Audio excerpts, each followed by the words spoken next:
name's James Pearson. I'm a climber with the North Face, and we're here in the Faroe Islands, which is this tiny bundle of islands between Iceland and Norway. I think I searched something as simple as biggest sea cliff in the world. It's pretty wide. There's a lot of different things that make it pretty difficult to climb here. There's going to be a lot of loose rock. There's going to be a lot of grass, a lot of birds that want to vomit on you. I'm always game for a Chaucy adventure, so I figured why not? Let's go check it out.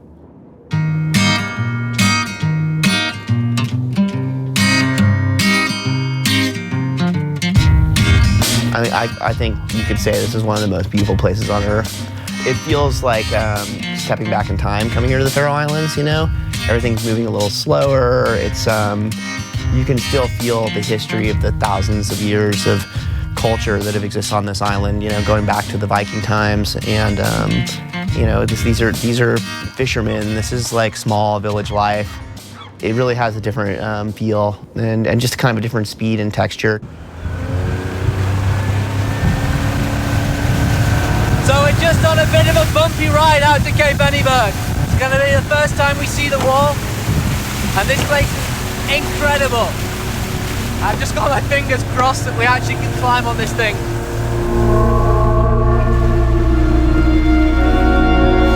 It's really big, eh? Wow. And my feeling was just like, you know, such a big cliff, so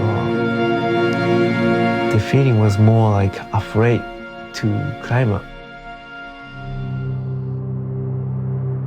In Faroese we call it forrosne. Try to do something not so many have done, and we want to try to do the same thing like our ancestor has done. And that's, I don't know, this is a part of you, I think, in the DNA, and the culture. Many of the Faroese men are just, yeah, I don't know, it's crazy or brave or a mixture of both. Rock climbing, it goes back to the settlement of these islands, when the first settlers came here, how they explored the islands also, yeah, and how they started to develop these methods for hunting. Hey Johannes, it's James. How are you? Hey James, I'm fine. Sorry if I bothered you. I don't know if you're with clients. I was just calling to have a quick chat about what you thought about the weather for tomorrow, or maybe on Monday. You're joking. They called the police. So okay, let me just go back to the beginning so I understand everything. So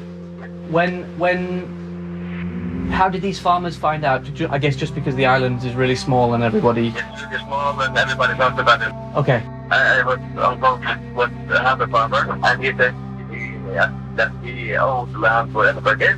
Yeah. He wouldn't have that at all. Yeah, no, it turns out that once the farmer that actually owns the face of the cliff caught wind of what our plan was, he didn't like the sound of it and he shut us down, so we will not be climbing Cape Annieberg. Obviously the main aim of the trip was to go and climb Cape Annieberg. It was almost like our schedules had freed up, and so we started to think about what else could be, you know, a productive use of our time. We started looking at other objectives, and we found this incredible cliff line with this hanging lake leading up to these wild cliffs. The three of us split up and started developing these crazy steep gymnastic routes in this super wild location, and I knew right away that the rock was going to be pretty amazing and good for climbing.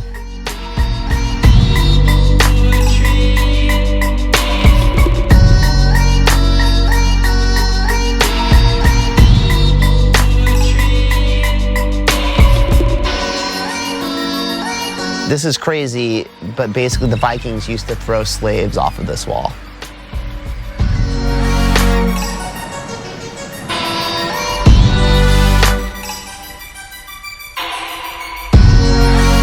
Originally, my idea was to come to a place where nobody seemed to have been climbing before, at least not climbing for pleasure. And it turns out that people have been climbing here out of necessity for hundreds of years.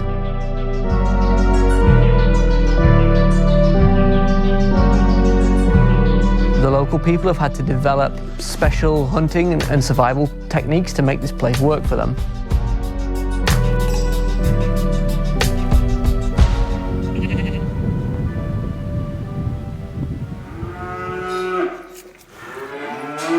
The story I heard from older men in the village, they have sheep where the puffins are nesting, and there is a very good grass, very good for sheep. Så det 60 meters, 30 meter, og det loddrett beint opp. So we talked about it a couple of years, man. It was so dangerous. One day we talked about it and said, now we're gonna do it. He would first go on land and with a rope around his waist, and then he would start climbing, and another guy would like help him, but with a rod that we use for hunting fulmars and puffins. And after that, these guys who went to the top, they would drag the sheep up with the rope.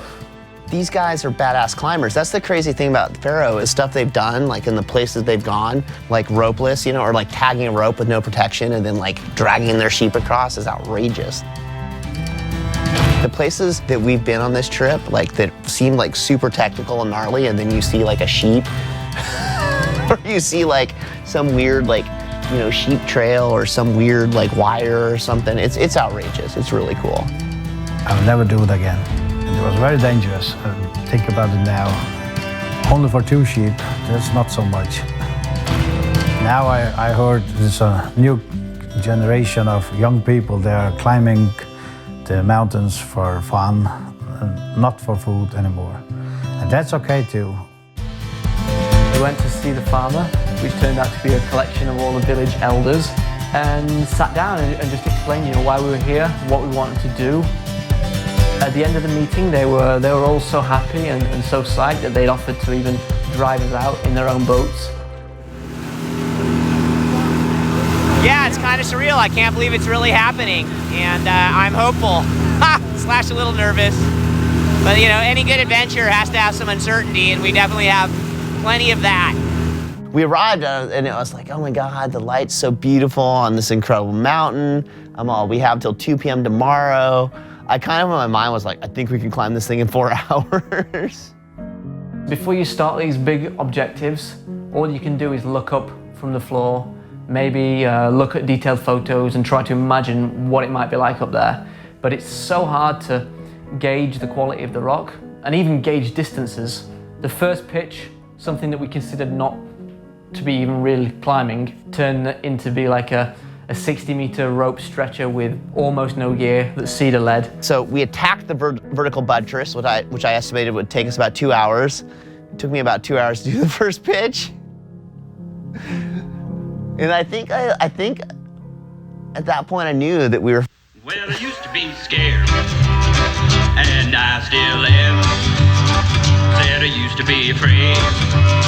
I was enough of a man. I used to fear so feeling. I thought it do me harm.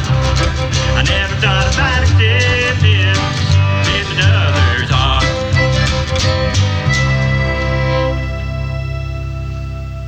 I've become known for, like, you know, being a bit of a choss master, I guess you'd call it. Like, I'm good at climbing loose, dangerous rock. But what makes the Faroe Islands totally f***ed up is that it's loose and dangerous, and there's birds trying to puke on you. No, not trying, puking on you. Puking all over you. There's puking birds. Oh, more of them. Little bastards. Ah! Oh, there's like, I'm like pinned. Oh, dude, he's got an endless supply. Ugh. He's puking on me. Ah, I just gotta go. Ah, they're everywhere.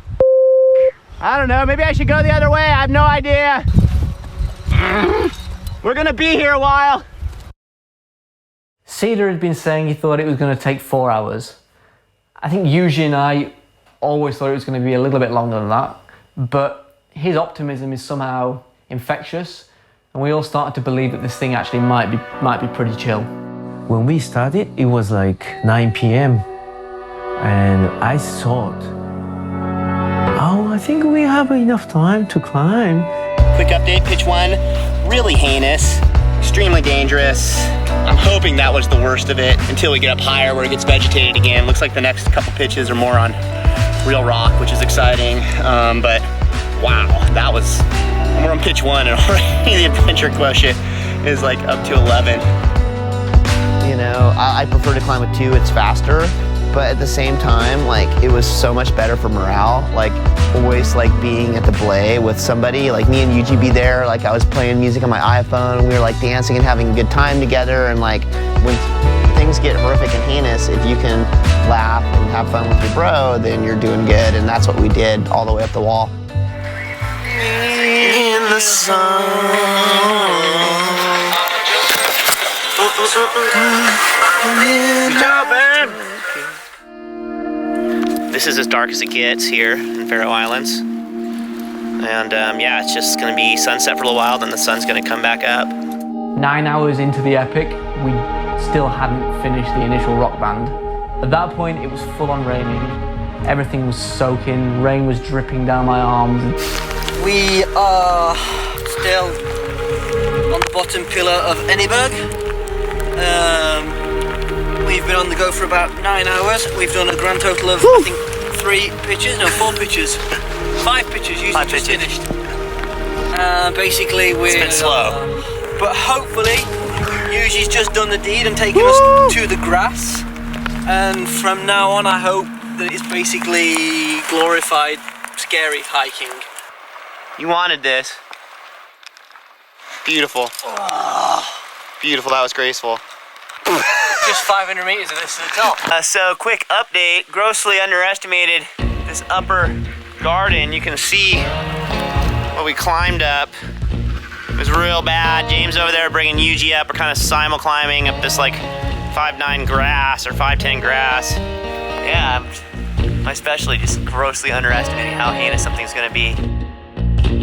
It's the gnarly, ludicrous bird vegetation-ridden wall from hell that becomes one of your great memories in the end, you know. I mean, the big thing is just like sharing it with like 2 totally awesome people like James and Yuji, you know. The thing that will stay with me longest about my time in the Faroe Islands is just the raw, natural beauty of the place. There is such a small percentage of the land that's actually inhabited. There's so much wild space out there. And it seems like every day you can just set off in one direction and see something absolutely magical. Adventure is going to the unknown and embracing an uncertain outcome, knowing that if you do your best, you might just pull it off. That's a cool and crazy feeling. And when you, against all the odds, get to the top of Cape Enneberg, and you're standing there with your 2 bros, it's a magical feeling. And it's worth all the bird puke and runouts and grass climbing, you know, because it feels amazing to have climbed this outrageous feature and to have pushed yourself to the limit, you know.